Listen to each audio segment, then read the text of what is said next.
Salam damai dalam kasih Yesus Kristus.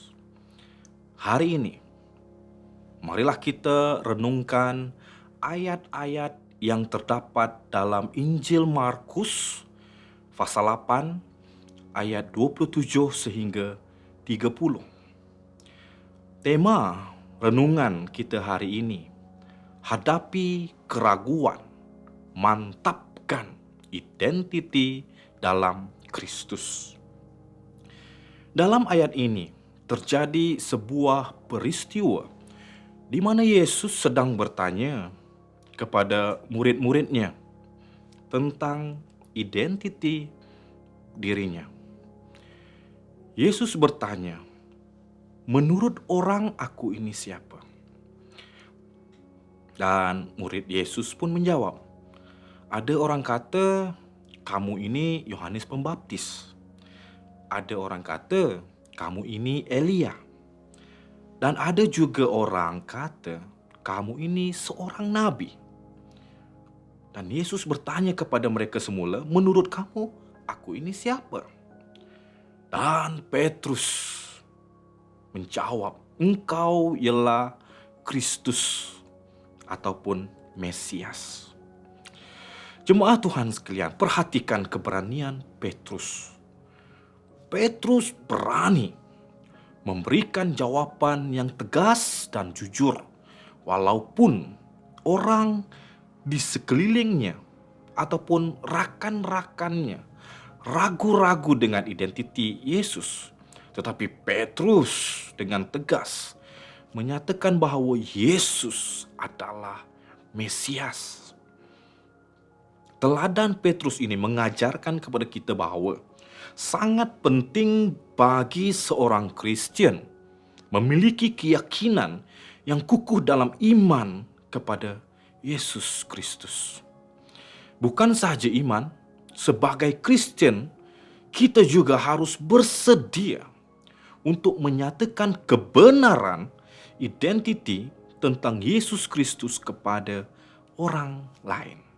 Selain itu, dalam ayat renungan hari ini, kita juga dapat melihat banyak orang yang mempunyai sudut pandang atau pendapat yang berbeza tentang Yesus Kristus.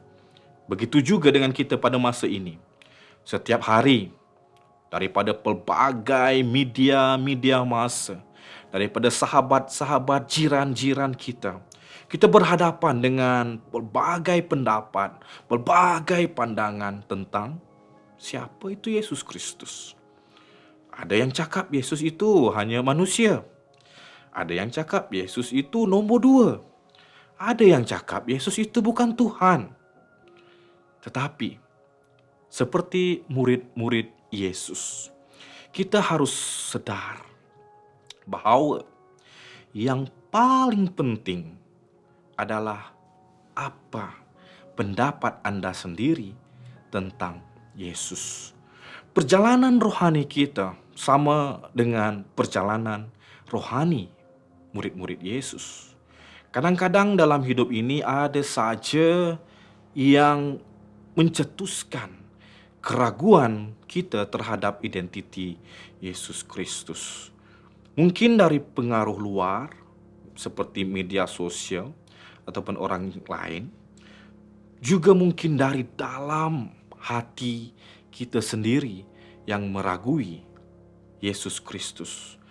Tapi melalui pertanyaan Yesus dalam ayat Alkitab hari ini, kita digesa untuk memperkuatkan dasar iman kita kepada Tuhan Yesus Kristus. Apakah kita melihat Yesus sebagai juru selamat kita? Marilah kita ambil masa sejenak. Renungkan hubungan pribadi Anda dengan Yesus. Apakah kita telah sungguh-sungguh mengakui Yesus sebagai Tuhan dan juru selamat pribadi kita? Apakah Anda telah bersedia untuk bercakap benar tentang Yesus apabila ditanya siapa Yesus kepada Anda? Apakah Anda siap berdiri teguh dengan iman kepada Yesus Kristus?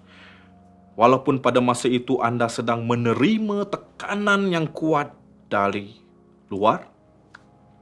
Sepanjang hari ini, marilah kita mendalami pengenalan kita akan Tuhan Yesus Kristus. Marilah kita memperkuatkan asas iman kita dan bersiap siaga untuk mengakui Yesus Kristus sebagai Mesias dalam setiap aspek kehidupan kita. Biarlah Roh Kudus memberikan kita bimbingan dan pemahaman kepada kita sepanjang hari ini dalam pengenalan kita akan Tuhan Yesus Kristus.